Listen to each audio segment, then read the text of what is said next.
Live from the Exchange District in downtown Winnipeg, it's the Innovation Alley podcast from our studios here at Site B. Today with us we have Mike Legary, Dan Blair, and our special guest, Luc Bohunicky. Bohunicky, that was so close, though, Kerry. Fail fast, fail cheap. Come on now. Anyway, Luc is here, and he's going to be talking about validation business ideas. So big topic, right? So especially in the alley here, you're in a startup. You have what you think is the next best thing, be it software, product, you name it. But there's that valley, that gap between what you think is a good idea and what everyone else actually thinks a good idea. And there's that validation mechanism. And we've been talking over the last little while that there's a lot of wrong ways to do validation. So maybe that's a good kickoff from a Consultica perspective. What are some of the things you've been working on regarding product validation? What's working?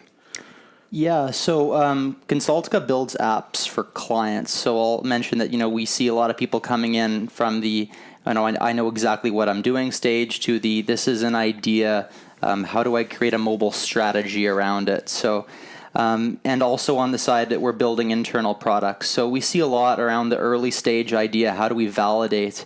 I sort of have two thoughts about validation that I've come to terms with. Number one, if you listen to guys like Dan Martell, Clarity FM, they talk a lot about the idea that, the validation, just asking somebody, is your idea worthy, is not really validation. It's the idea that, is someone going to trade me money for the product? It's one thing to validate an idea, but I think we're trying to validate a business. Yeah. So I think that's something that's important. But what I've seen is that a lot of the most successful ideas, most notably we got Joist, Justin and Brendan to come out of the Winnipeg community.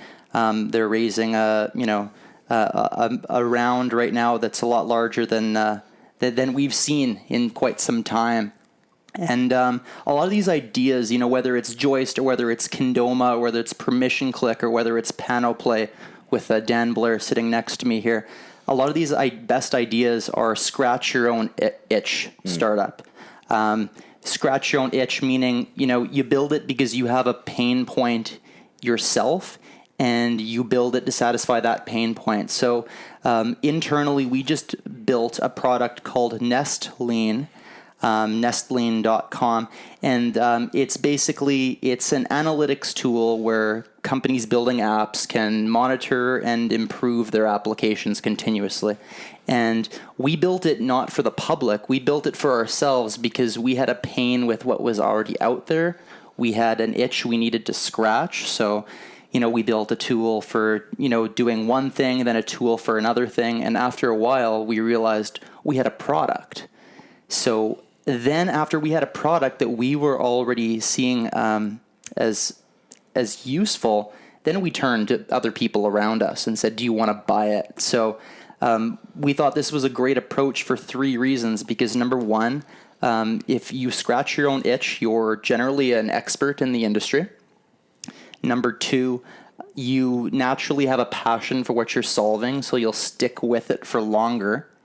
And number three, you're your own best beta. So when you talk about what are the key features we need to have in a product, how much time should we be spending on the development side, how do we allocate our time? You can make a lot of those decisions in-house. Mm-hmm. And then there comes a point in a time where you turn to others, then they say, we got this problem too. So I'm probably the best and worst example of scratching your own itch, where there's been a number of things I've tried that I've loved, I'm passionate about, I've built. No one else wants to buy them. They don't want to buy them at a profitable price point. It's not scalable, right? In that position. That's that living the dream part, right? So, you have that Apple sense the word where I don't remember the exact quote, but again, from an Apple point of view, ignore the customer, build a product that's there, which follows the same mantra. But how about when this goes wrong? When scratching your itch just truly isn't going to validate? Like, what are some of the failures? In my mind, it seems like my lesson from my scratching has been that there's not a lot of Mike Legary's out there, and you have to be very explicit about that market. But what are some of the thought processes you see people fail in that validation?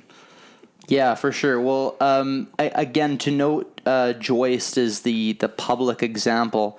They scratched their own itch in a certain way that they didn't care initially when they started to build it if it would be something for the public. So they had a business and they had a need to create management software to essentially manage the invoicing and the relationships between themselves and contractors. And then much later they realized, holy smokes, that's a product in and of itself. You see the same even with companies like Slack. Like Slack was an internal communication tool, and Stuart Butterfield realized, holy heck, my game dreams aren't going to work anymore, and he turned it from a game startup into a communication platform. So there's definitely not an answer as the best way to do it. I would just say if you're going to decide, I'm going to think about 10 pain points in the world and which one I want to solve versus here's 10 things that drive me crazy in my own business, you're going to have less risk if you do the latter. Fair point. Is it also a case where there's people that just encounter your internal tools just by chance, passing by perhaps, and they start asking you the question like, do you sell that? Could I buy? Like, is that kind of scenario happen as well? Yeah, I think so, Carrie. I think that's a great example, and it's you need to have something you can show people. So I think you should validate. You should look at minimum viable products. But I was hanging out with Mike. We're in a cigar lounge just a couple weeks back, and I remember I had a picture I showed Mike of something that I want to have developed, and one of the servers walked around and said, holy smokes, that looks cool. Are you selling this? Can I buy it? So that's such natural validation there where I wasn't infringing anything on this person, but how do you get there? So I needed to have something visual that this person could see. It wasn't just an idea in my head. So I think it's totally the idea.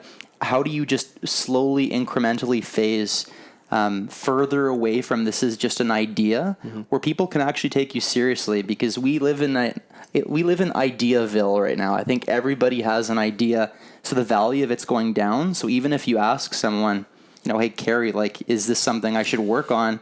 I think the answers now are biased because everybody's at that stage. So it's kind of funny because this is a little different than what a lot of people will tell you being lean. You want to build the smallest chunk possible for someone else and then validate it and have them say like, oh, this is great. Then you build the next thing and you're kind of validating each piece. Whereas instead now you're thinking, I'm my own customer. I'm going to build it out the way that I want it to. I see a lot of risk. Would you think that there would be more risk building this way or less? Because in some cases, you're a great beta customer, but what's the chance that the next Luc Bohunicky is going to come out and want the same exact thing? Whereas the other way would be to fail fast, where it's like, oh, they don't want this, boom, I'll just build it a different way. Yeah, that's a good point, Dan. And you've got a lot of experiences building products too. So mine's just one experience, one perspective. But it's not saying you can't go and ask people if what you're doing is crazy or not. It's not like you can't ask people, does what I'm doing make sense? But again, I think the idea of doing validation the right way is I'm going to go and talk to 100 people and I'm going to see if 10 of them are willing to give me cash. And I think, it's very tough asking somebody, will you give me a deposit? Like that's essentially crowdfunding. Yeah. Like, will you pay me in advance for something I don't have yet? To me, I think that's the best way to validate a startup. If you're not there yet, being able to at least say, yeah, I added this feature because it makes my existing company perform better in the case of Consultica, or from the sense of your perspective, you were very heavily involved in photography and creating panoramas, and you needed a product to solve that, right? So from your perspective, it was solving your own pain point, but then you validated it immediately, correctly? Yes. Well, it's interesting. It's almost like there's this, I'll call it a cultural decision a startup needs to make, whether are you truly passionate about what you're developing and you're going to pivot around the business model, right? Keep the core theme, keep the key innovation, science, technology, whatever, the meaningfully unique wow, and figure out how to scale around it, or are we in the business of scaling? And I don't care what my product is, but we're going to find something people are willing to buy at a margin, and do that and do that and do that and do that. You don't know what you're going to be doing for a living, 3, 4, 10 years from now, but you'll know you're making money. So you're pivoting your idea. So you guess part of that validation is, in order to pick that validation technique, you culturally better be understanding of the outcome you're going to have as a business a couple of years down the road. Yeah, no, I think that's right. And I think, like you look at the Henry Fords and say, oh, if I would have asked my customers what they wanted, they would have said a faster horse. You hear that often. I think there's a certain amount of creativity that has to go into the startup process. And if you really are really good in your industry and you know a lot, again, I think there's a certain amount of if you really think what you're doing matters, take it to that point where you can get an MVP out there. And if you do it mostly based on your own intuition, personally, I think the idea of intuition is still underrated in this world. I don't think asking everybody will always be the best way to do it. If you really want to do something and knock it out of the park, put something out there, see what the world thinks. Just don't spend 4 years doing it. Fair point. Mm-hmm.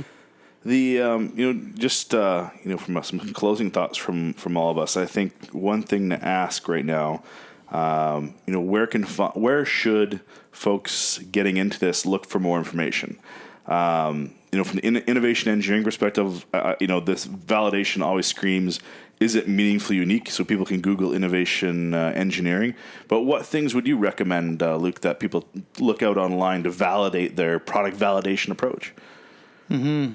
Yeah, personally, I'm a face-to-face guy myself. So I would say coming to stuff like the meetups and the events, it's sure you can go on to, there's a whole list of different validation channels. Like you can go on to Product Hunt, you can go on to Growth Hacker, you can, you can go on to Reddit if you really want. But if you see somebody face-to-face, there's something that you can't replicate that interaction in person.